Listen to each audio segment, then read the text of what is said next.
여러 가지 그 요인이 있어서 생기는데 스트레스가 제일 중요해요. 스트레스. 저한테 오신 이제 한국에서 저기 30-40명이 오시는데 주로 이제 한국에 재벌들이 오시죠. 왜냐면 우리 병원에 그 암 치료비는 한국보다 최소 10배가 비싸요. 10배. 10배가 비싸니까 보통 사람은 와서 치료할 수가 없게 돼 있어요. 너무 비싸니까. 그런데 이제 그분들이 되게 오셔서 이렇게 저한테 이제 얘기하시는 걸 들어보면은 거의 자기도 이제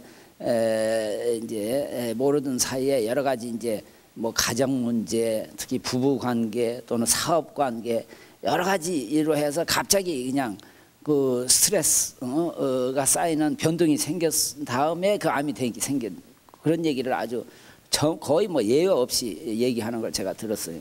그러니까 그런 스트레스가 생기면은 그 우리 몸의 그 균형이 깨져버리는 거예요. 균형이.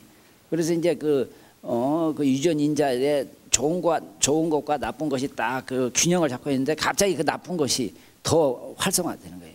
또는 이제 그 호르몬 중에도 남성 호르몬, 여성 호르몬인데 여성 호르몬이 갑자기 많아지면 유방암이든지 난소암 이런 게 생겨요.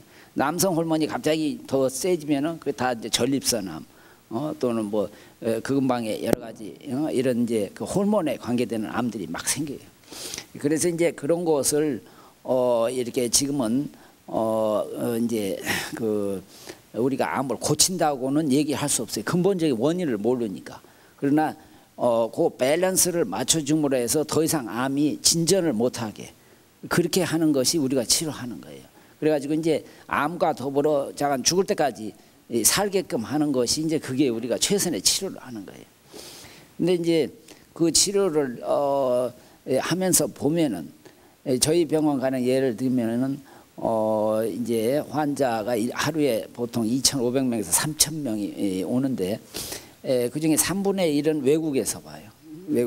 다른 3분의 1은 이제 텍사스 주 안에서 오고 나머지 3분의 1은 텍사스 바깥에서 이제 다른 주에서 오는데 그러니까 이제 세계 각국에서 암 환자 중에 경제적인 여유가 있는 사람이 이제 오는 편이죠. 근데 보면은 안타깝게도 한국에서 오는 분들의 치료가 제일로 안 돼요. 제가 볼 때는. 그 중에서도 서울에서 온 사람들이 훨씬 치료가 안 돼요. 시골에서 온 사람보다. 또 이제 제일로 치료가 안 되는 사람들이 의사들 치료하는. 의사나 약사, 변호사들이 치료가 제일로 아주 뚜렷하게 안 돼요. 제가 볼 때. 근데 그런 걸 이렇게 제가 25년 동안 이렇게 살펴보면서 보면은 거의 제가 이렇게 환자를 처음 만났을 때 이 사람이 치료가 잘 될까 안 될까를 제가 거의 짐작으로 알아낼 수가 있어요.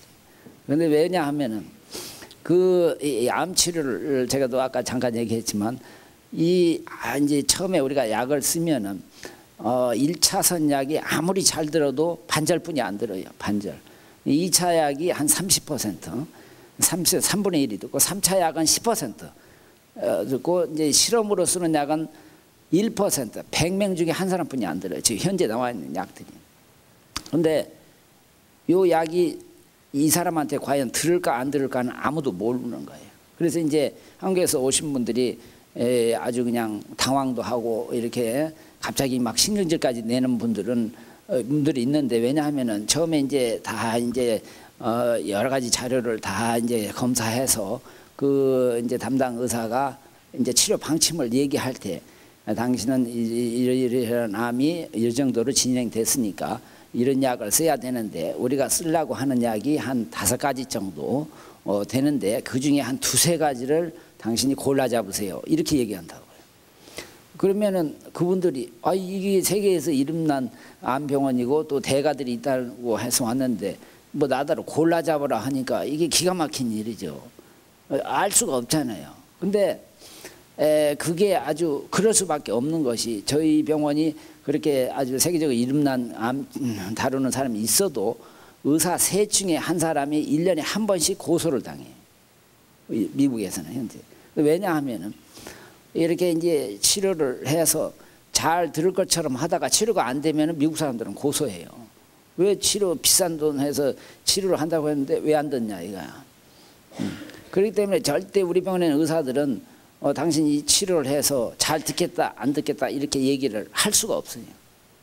그래서 이제 이렇게 해서 내가 생각할 때는 이런 약들인데 그 중에 어떤 약이 좋을지는 나도 모르니까 당신이 골라 잡으세요. 이렇게 해요. 그래서 이제 암이 그 자라는 기전을 지금은 되게 크게 한 10가지 정도로 알고 있어요, 우리가. 그래서 그 10가지 정도를 다 우리가 이렇게 차단시키면은 그 암을 거의 정복할 수가 있어요. 근데 벌써 5가지만 약을 써도 사람이 죽어요. 독성 때문에. 이게 독성이 없는 약은 하나도 없어요. 전부 다. 그렇기 때문에 이제 그 약을 2~3가지 정도 이렇게 이제 4가지, 대개 5가지가 최고로 많이 쓰는 거예요. 요렇게 해가지고 이제 그 1차 약을 썼다가 안 들으면은 그 다음에 이제 2차 약을 쓰고, 그 다음에 안 들으면 3차 약을 쓰고, 이제 그런 것이 이제 현재 실정이에요. 그래서 이제 근데 이제 똑같은 얘기를 우리가 미국 사람한테 하면은, 우리가 당신은 벌써 이제 이게 굉장히 진행이 돼서 한 2차 약, 3차 약을 쓰면은 한 30% 아니면 10%뿐이 안 든다 해도 너무나 좋아해요, 미국 사람들은. 왜냐면 나는 약이 이게 안 들을 수도 있는데 30%나 들으면 내가 그 안에 들어가면은 나는 아주 암을 고칠 수 있다, 이렇게 금방 생각을 해요. 근데 똑같은 얘기를 한국 사람한테 하면은 얼굴색이 금방 달라져요.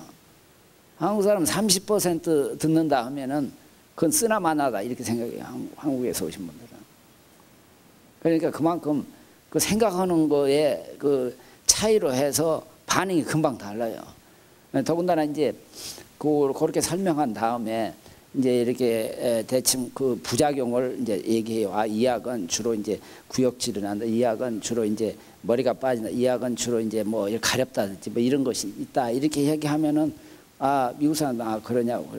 그러고 더 이상 물어보지도 않아요, 의사라도. 근데 이제 한국에서 오신 분들은, 특히 의사니 뭐 약사, 이 변호사들은 그 다음날 저한테 와가지고, 야, 내가 인터넷을 이렇게 찾아보니까, 아니면 이게 뭐 문헌을 찾아보니까 이게 나를 죽일 수도 있더라 이거요, 거기 찾아보니까. 근데 대개 이제 그런 문헌에는 모든 하여간 가능성 있는 부작용은 다 나와 있어요. 근데 그걸 잊고는 아주 그냥 그때부터 근심 걱정을 하는 거야. 그러고도 이제 그거 아니래도 대부분 한국에서 오신 그 소위 재벌들은 자기 아니면 이 회사가 망한다, 이렇게 생각하시더라고요. 근데 자기가 지금 죽냐 사냐 하는 판국에 그냥 온통 회사 걱정으로 이게 아주 그냥 잠을 못 자요. 대부분이 잠을. 수면제를 많이 줘도 잠을 못 자요. 그 심지어 어떤 분은 그냥 치료하는 도중에 오시는 거예요. 와가지고 일주일 만에 오겠다는데 안 오는 거예요. 안 와가지고 그냥 나중에 왔을 때 보면 벌써 이 암은 마치 우리가 이런 종기라든지 이런데 치료할 때 이렇게 이제 긁어 부스럼처럼 이렇게 건드렸다가 보면 확 더 악화돼요. 완전히 치료가 안 될 때는. 이 암도 똑같아요. 그리고 이제 암의 지금 근본 원인을 지금 연구를 많이 하다 보니까 제일로 지금 이제 이렇게